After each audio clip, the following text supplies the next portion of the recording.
Hello students, अध्याय 2 में आगे बढ़ते हुए हम अपने नोट्स का ये छठवां क्वेश्चन बहुत अच्छे से समझेंगे।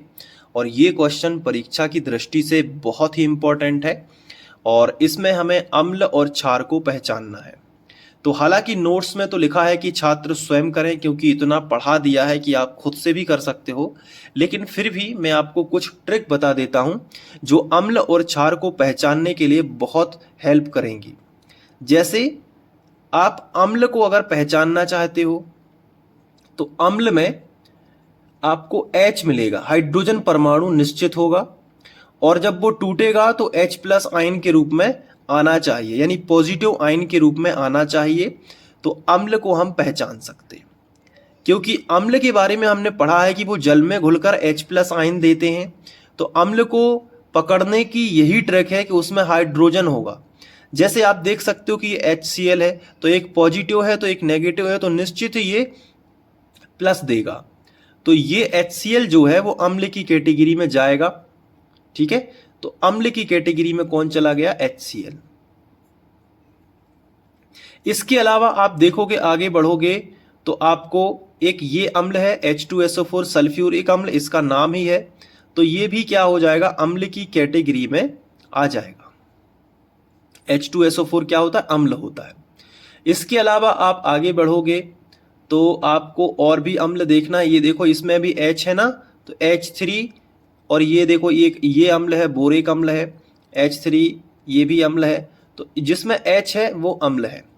तो आप ये अम्ल जो है यहाँ पे अलग से लिख सकते हो, H3PO3 अम्ल है। ठीक है, इसके बाद और आगे बढ़ोगे तो HNO3, ये नाइट्रिक अम्ल है, HNO3 ये नाइट्रिक अम्ल है। इसके अलावा एक HBr हाइड्रोजन ब्रोमाइड, ये भी एक अम्ल है, क्योंकि इसमें भी H प्लस है ना। और ये भी अम्ल है CH3COOH, तो ये भी अम्ल है CH3COOH। अब इसके बाद ये फार्मिक अम्ल है HCOOH, ये फार्मिक अम्ल है HCOOH, क्योंकि इसमें भी H है, तो H जिसमें है वो अम्ल की कैटेगरी में आ जाएगा। अब क्षार क्या होते हैं? जिनमें OH होता है, जिनमें O और H साथ में होता है। तो आप देखो कि ये देखो, ये OH है ना, ये साथ में है, तो ये क्षार की कैटेगरी में आ जाएगा। यानी कि जो NH4OH है वो क्षार है। इसके अलावा और आप देखोगे तो NaOH, ये भी क्या है? क्षार है। तो NaOH भी हम लिख सकते हैं क्षार की कैटेगरी में। इसके अलावा आप देखोगे तो LiOH, ये भी क्षार है, तो LiOH भी हम लिख सकते हैं। तो इस तरीके से ये देखो, ये भी है, ये भी है, और ये भी है। ठीक है, यहाँ पे ये भी है, तो ये क्षार हो गए। तो ये अम्ल और क्षार जो है वो हम छांट सकते हैं, इनको अलग से हम लिख सकते हैं।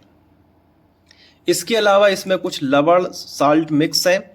बाकी आपको अम्ल और क्षार इस तरीके से छांट लेना है और आप अलग से लिख सकते हो। तो इस क्वेश्चन में आई थिंक कोई दिक्कत नहीं होनी चाहिए और आप इसकी एक्सरसाइज कर सकते हैं।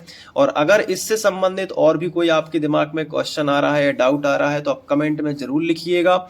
और ये जो क्वेश्चन है ये IMP है परीक्षा के लिए, और इसमें प्रैक्टिस भी आपकी करवाई गई है, तो आप इसको अच्छे से करिएगा। और अगर आप प्रीमियम कंटेंट ये नोट्स लेना चाहते हो, अगर आपके पास नहीं है, तो मैं हर वीडियो में लगभग बोल देता हूं कि आप ये व्हाट्सएप नंबर है, इस पे मैसेज करके नोट्स ले सकते हैं। ठीक है, अब इसके साथ साथ अगला जो क्वेश्चन है वो है सूचक। इसको हम नेक्स्ट वीडियो में करेंगे। जब तक आप इसकी अच्छे से प्रैक्टिस करिए और इसका स्क्रीनशॉट ले लीजिए, मैं दिखा देता हूं। ये देखो, इसका स्क्रीनशॉट आप ले सकते हो। इसके अलावा और भी 2-4 उसमें है, तो आप ये भी आप थोड़ा हेल्प करने के लिए ये ले सकते हो एग्जाम्पल। तो अम्ल जो जल में घुलकर H प्लस आयन देते हैं, और क्षार जो जल में घुलकर OH माइनस आयन देते हैं, उस आधार पे हम इसमें पहचान सकते हैं। ठीक है, तो अब हम नेक्स्ट क्वेश्चन करेंगे सूचक के बारे में। ठीक है, मिलते हैं नेक्स्ट वीडियो में। Thank you.